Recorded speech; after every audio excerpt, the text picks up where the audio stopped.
श्री सच्चिदानंद सद्गुरु साईनाथ महाराज की जय। आरती साई बाबा सौख्य दातार जीवा, चरण रजतरी द्यावा दासा विसावा, भक्ता विसावा।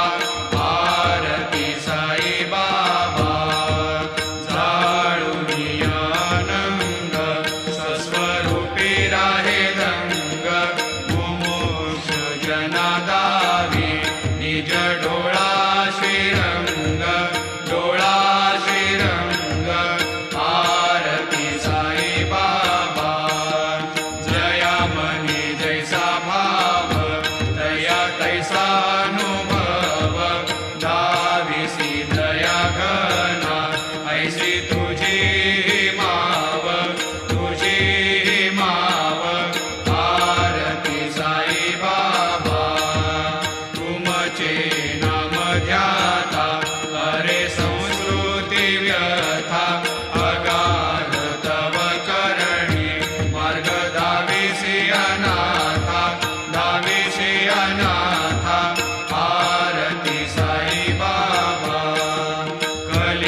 त्वमेव बन्धु सखा त्वमेव विद्या द्रविणः त्वमेव सर्वं मम देवदेव। कायेन वाचा मनसेन्द्रियैर्वा बुद्ध्यात्मना वा प्रकृतिस्वभावात् करोमि यद्यत् सकलं परस्मै नारायणायति समर्पयामि। अच्युतं केशवं रामनारायणं कृष्णदामोदरं वासुदेवं हरि श्रीधरं माधवं गोपिकावल्लभं जानकीनायकं रामचन्द्रं भजे। हरे राम राम राम हरे हरे, हरे कृष्ण कृष्ण कृष्ण हरे हरे। गुरुदेवा दत्त अनंता तुला ते कसे रे स्तवावे, अनंता तुला ते कसे रे नमावे। अनंता मुखाचा शिणे शेष गाथा, नमस्कार साष्टांग श्री साईनाथा। स्मरावे मनी त्वत्पदा नित्य भावे, पुरावे तरे भक्तीसाठी स्वभावे। तरावे जगातारुणी मा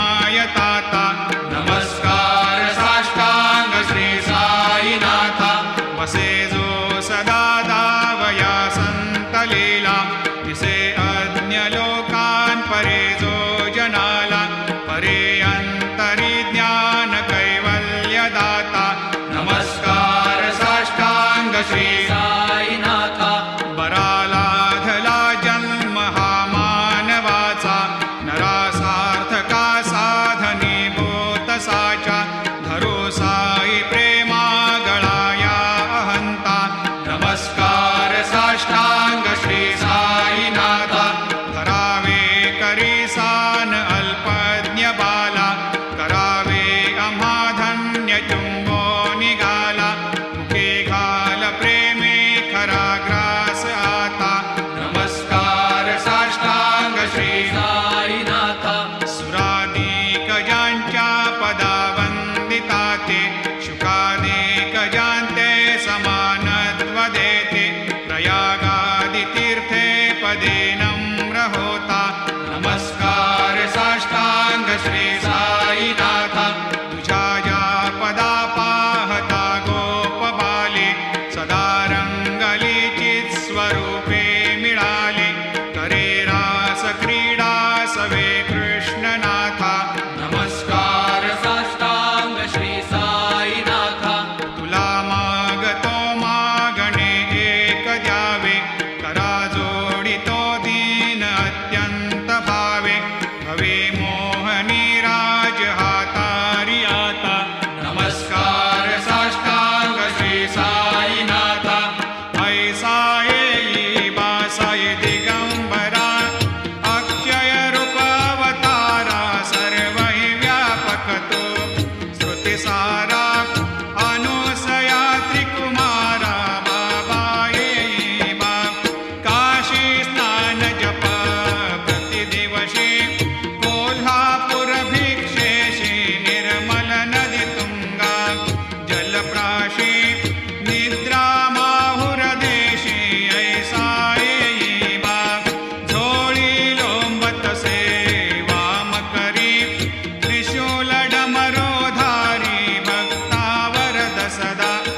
सुखकारी देशील मुक्तिचारी ऐसा येई बा पायी पादुका जपमाला कमंडलो मृगचाला धारण करशी बा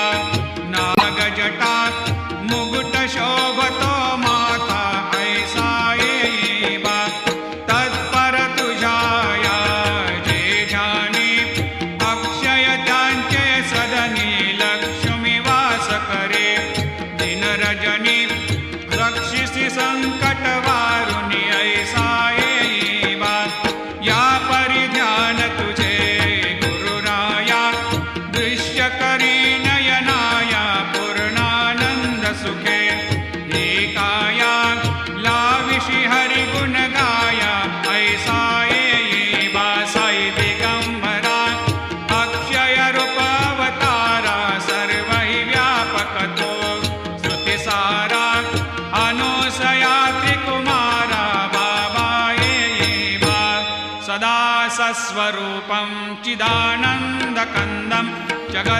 जगत्सम्भवस्थान संहारहेतुं स्वभक्तेच्छया मानुषं दर्शयन्तं नमामीश्वरं सद्गुरुं साईनाथं भवद्वांतविद्वांसमार्तण्डमीड्यं मनोवागतेतं मुनिर्ध्यानगम्यं जगद्व्यापकं निर्मलं निर्गुणत्वां नमामीश्वरं सद्गुरुं साईनाथं भवाम्भोधिमग्नार्दितानां जनानां स्वपादाश्रितानां स्वभक्तिप्रियाणां समुद्धारणार्थं कलौ सम्भवन्तं नमामीश्वरं सद्गुरुं साईनाथं सदा निम्बवृक्षस्य मूलाधिवासात् सुधास्राविणं तेक्तमप्यप्रियन्तं तरुं कल्पवृक्षाधिकं साधयन्तं नमामीश्वरं सद्गुरुं साईनाथं सदा कल्पवृक्षस्य तस्याधिमूले भवद्भावबुद्ध्या सपर्यादिसेवां नृणां कुर्वतां भोक्तिमुक्तिप्रदन्तं नमामीश्वरं सद्गुरुं अनेका श्रुता तर्क्यलीला विलासै समावेशकृतेशान भास्वत्प्रभावम् अहं भावहीनं प्रसन्नात्मभावं नमामीश्वरं सद्गुरुं साईनाथं सतां विश्रमाराममेवाभिरामं सदा सज्जनैः संस्तुतं सन्नमद्भिः जनामोददं भक्तभद्रप्रदन्तं नमामीश्वरं सद्गुरुं साईनाथम् अजन्माद्यमेकं परब्रह्म साक्षात् स्वयं सम्भवं राममेवावतीर्णं भवद्दर्शनात् सम्पुनीतप्रभोऽहं नमामीश्वरं सद्गुरुं साईनाथम् श्रीसाईश कृपानिधेऽखिलनृणां सर्वार्थसिद्धिप्रदा युष्मत्पादरजप्रभावमतुलं धातापि वक्ता क्षमः सद्भक्त्या शरणं कृताञ्जलिपुट सम्प्रापितोऽस्मि प्रभो श्रीमत्साई परेशपादकमलान् न्यान्यच्छरण्यं मम सायिरोपधर रागोत्तमं भक्तकामविबुधद्रुमं प्रभुं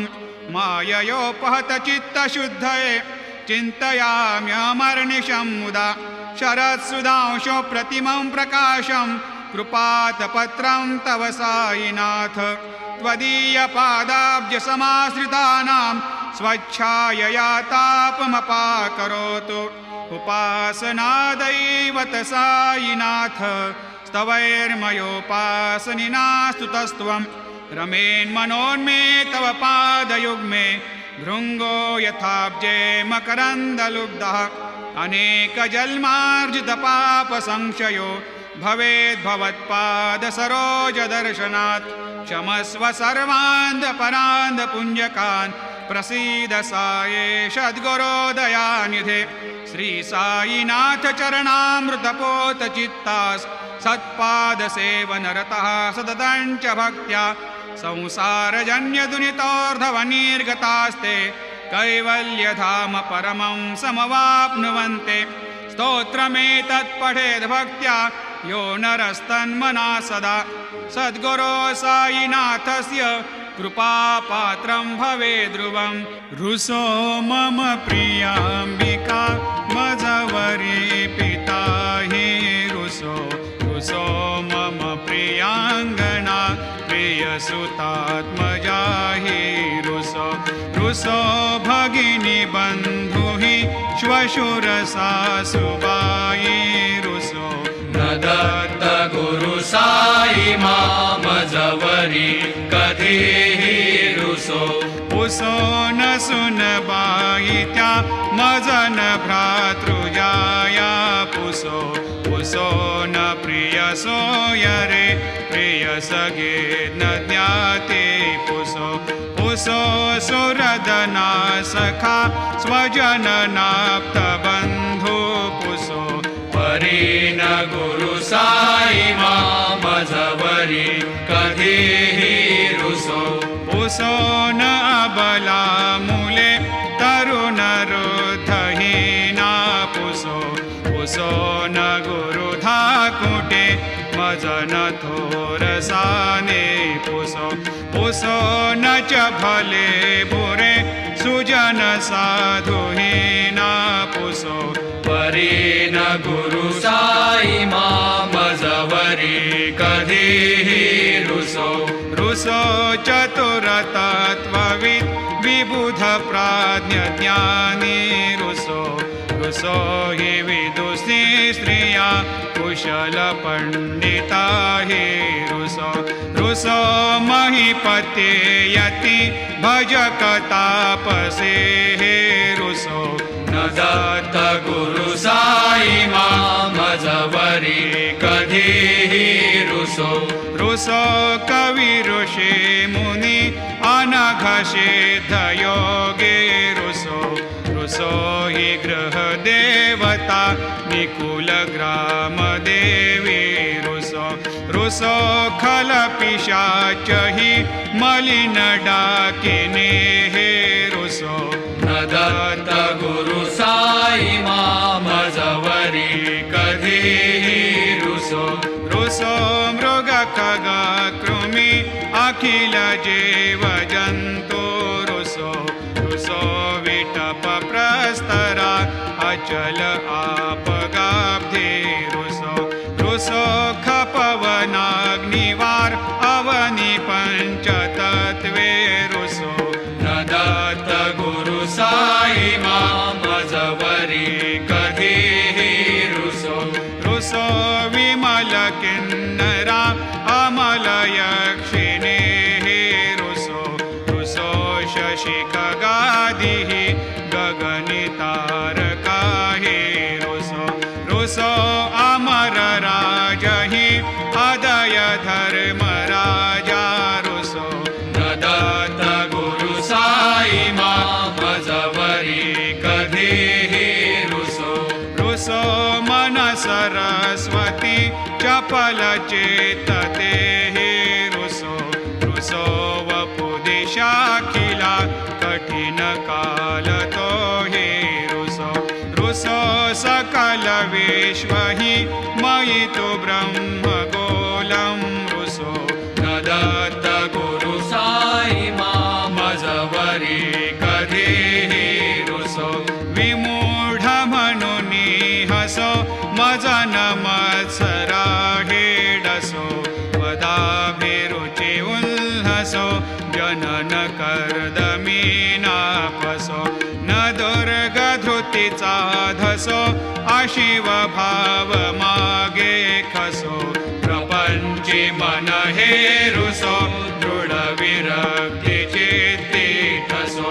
पुनाची घृणा नसो न च स्पृहा कशाचे असो सदैव हृदयी वसो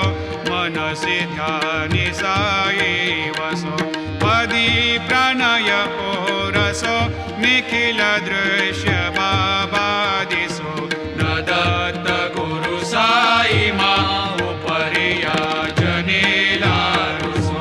हरि ओं यज्ञेन यज्ञमयजन्त देवा स्थानि धर्माणि प्रथमान्यासन्न